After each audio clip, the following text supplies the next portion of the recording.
Hey everyone, thank you for tuning in to Team Forbidden's YouTube page again. It is Andrew the Collector here. Today we are going to be doing something a little bit different for our videos. Since we are obviously still in quarantine, I'm going to be doing deck profiles on my own. So we're going to do this new setup for profiles for a little bit until, the quarantine is lifted. But anyway, I'm doing a deck profile for the new Eldritch deck profile, the new zombie that came out in Secret Slayers.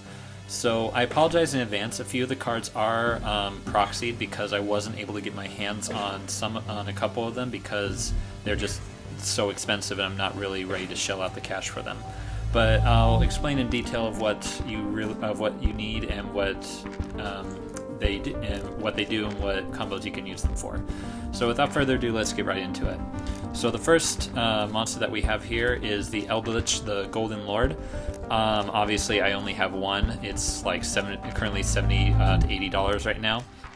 I was able to get only one of them out of two boxes, but for this deck profile, you need to run 3. So what he does is, while he's in your hand, you can send him and a spell card from your hand to the graveyard to send a card your opponent controls. That is non-targeting and non-destruction removal, and a lot of their spell and trap cards have floating effects, so they benefit really well for being in the graveyard. His second effect is, while he's in the graveyard, you can send one one spell or trap card from your field to the graveyard to add him back to your hand, and then immediately after that, special summon a zombie monster. You're mainly going to be special summoning him, and it can't be destroyed by battle or card effects, and it gains 1,000 attack and defense. So he's really good. So in this pure build, you obviously want to run a 1-3, but if you're running like the zombie engine with Baldrock and Unizombie and everything, you can vary up his ratios depending on what combos you want to go for. Next up, the only other monsters we have in the deck are 2 Ash Blossom and 2 Ghost Bell. They're obviously zombies, so they synergize somewhat with this build. I mean, you guys should know what these cards do by now. They're basic staples. But if you want to take out the Ghost Bells, you can always add in another Ash if you want. Alright, that's it for the monsters. Now on to the spells.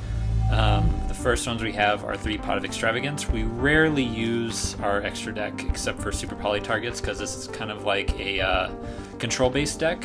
So you want to get as much draw power as you need for this. And I do not recommend Pot of Desires in this build because you do not want to banish most of your spells and traps, because that is where your consistency lies. Speaking of consistency, we have the Cursed Eldland. This card is a continuous spell. It has 2 effects. The first one is you can pay 800 life points to add one Eldritch monster, or basically your only one, which is Golden Lord, or a Golden Land spell or trap card from your deck to your hand. The second effect is, when it's sent from the field to the graveyard, you can send one Eldritch monster or Golden Land spell or trap card from your graveyard to your deck to activate their floating effects. And each of these can be activated in the same turn. So if you activate this and add one of your spell traps from your deck to your hand, and then if you have the Golden Lord in the graveyard, you can use his effect to send this to the graveyard to get your Golden Boy out, and then use its graveyard effect. So yeah, it's a mandatory 3 of. The next one is probably the best spell card in the deck, the Elixir of Black Awakening. You use this to special summon a Eldritch monster, aka your only one that you have in your deck, obviously, your big Golden Boy here, directly from the deck to your side of the field. But if you do not control Eldritch monster, you can only summon an Eldritch monster. But if you control an Eldritch monster, it can be any zombie type. But he's based, other than the hand traps, he's obviously your only one in the deck, so that part doesn't really matter. But what does matter about this is going into their second spell. the Eldelix White Destiny. This one is basically like Black Awakening, but except this is a quick play from you can special summon it from the hand or the graveyard, so it's good recursion. And what these two cards have in common is their flowing effects. You can banish either of them from the graveyard to set one Golden Land spell or trap directly from your deck to your side of the field. But you can only activate either effect for both of these once per turn. So you can't activate this, it goes to the graveyard, and then banish it to get its effect. So keep that in mind. That's something that most of them have in common. And the next one is 3 Foolish Burial of Goods. Like I said before, most of their all their spells and traps have floating effects in the grave, so it's good to use this to get your cards out. Then 2 Super Poly for the control aspect of it, because Shaddolls are still running around. Now on to the biggest part of the deck, which are the traps. 3 Eldelich, Scarlet Sanguni or Sungri. Sorry if I'm butchering that name, but basically it's like Eldelixir Black Awakening, except it's in a trap form, and it special summons it in defense, I believe. No, it does not specifically special summon in defense. But while its flowing effect is while it's in the graveyard, you can set 1 Golden Land spell or trap card from your deck to the graveyard. So yeah, special summon from the deck for free, basically. Yes, please. The next one is 3 Conquistador of the Golden Land. Another thing about this archetype is most of their traps are they are trap monsters. So when you activate him, you can special summon to your side of the field as a trap monster. And if you control an Eldelich monster on your side of the field, you can his effect is that you can destroy one card that they control, and that's all in the same effect. So it's not like you activate this, it gets special summoned, and then the effect to destroy a card, it activates in a separate chain. It's all in the same effect when you special summon him. But in order to get the pop effect, you have to control Eldelich. The next one is 3 Haquero of the Golden Land.